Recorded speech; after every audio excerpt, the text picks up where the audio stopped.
How you all doing out there? Thank you. Thank you. Thank you. I'm honored and I'm blown away, even though this is my 25th year plus doing this. I've been doing this for a quarter of a century now, which is quite amazing for me in the process. Thank you. And I've had the privilege now of working with more than 3 million people live in events from more than 80 countries around the world. So at this stage, I gotta tell you something. I could be an idiot and I would know that there are certain patterns that cause people to be fulfilled, to be happy, to fit, to be strong, to feel alive, to be vibrant, to have passion in their life, to do well financially, but even more importantly, emotionally, psychologically, spiritually, in their health and their relationships.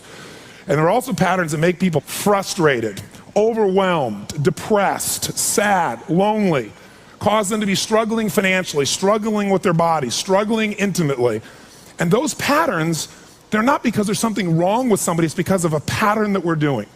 And I've spent a quarter of a century of my life basically studying the most successful people in the world and the most challenged, and figuring out what's the fastest way to create a change in basically developing the one thing that all people have in common who succeed: they're leaders. This is a leadership program. Because I don't care what style you are, I don't care if you're a mom, if you're a great mom, you lead your child, you're not led by your child. Or a great dad. If you're a great business person, you're a great salesperson, you're a great negotiator, you're a great anything, you're a great human being. This has been my entire life's obsession. What makes the difference in people's lives? And that leadership component, as I say, doesn't always mean somebody follows you. A leader is somebody who lives life on their terms, that you will never settle for less than you can be or share or give or create. It's not what we get that makes us happy, it's who we become. How we live our life, who we are as a person. People can take away all the things, but who you become, no one can take away. And the problem is most of us are trying to be something we're not. And it isn't so much about change, about changing yourself. The change happens when you be yourself. Know thyself, that's the hard part for most people, and then be thyself. Because most of us in our lives, out of our desire for respect or achievement or love or connection or something, we've been trying to be the way we think we'd have to be in order to get that love, respect, appreciation, whatever it is we've been after at some unconscious level. And we've been doing it so long that we think that this is who we are. Because success without fulfillment is failure. And I can't tell you how many people I work with who are supposedly the best in the world at what they do, and they have more money than they can spend, and they have all these people that love and respect them, and yet they're unhappy inside. Because if you want to know what's really you, where you're going to be alive is when it's really you. And you may even think you know who you are because you've been living a certain way, but I'll tell you how you'll know. You'll feel euphoric, you'll feel strong, you'll feel unlimited, you'll feel free. I have seen, out of 3 million people around this earth in 80 countries, I've seen just about anything you can see, and there are only so many patterns. And what you're going to find underneath all of this behavior is we have the same needs. There are 6 human needs we're going to review tonight.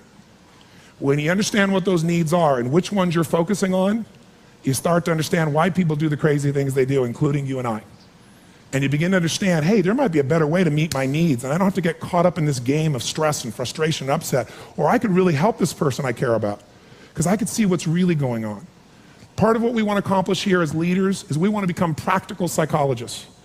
We want to understand what's really going on so we can help, so we can make a difference, so we can transform. So yes, of course you can do better in your business, because the more you understand about what people need and want, the greater you're going to be, the better manager, better leader, the better mom or dad, the better friend. And there's a better you that's available when you understand what's driving you. But most of us are running patterns over and over again, and we want to free that up. To free it up, we got to break the pattern. We got to do things that are different. So we're going to do something different. I'm not here because I believe in positive thinking. If you think that's what I believe, you don't know much about me. I'm not one of those people that believes you're supposed to go to your garden and chant, there's no weeds, there's no weeds, there's no weeds, there's no weeds. There's weeds right there. All right, that's what I believe. Here's what I believe. I believe that if you really want to be effective, you got to tell the truth.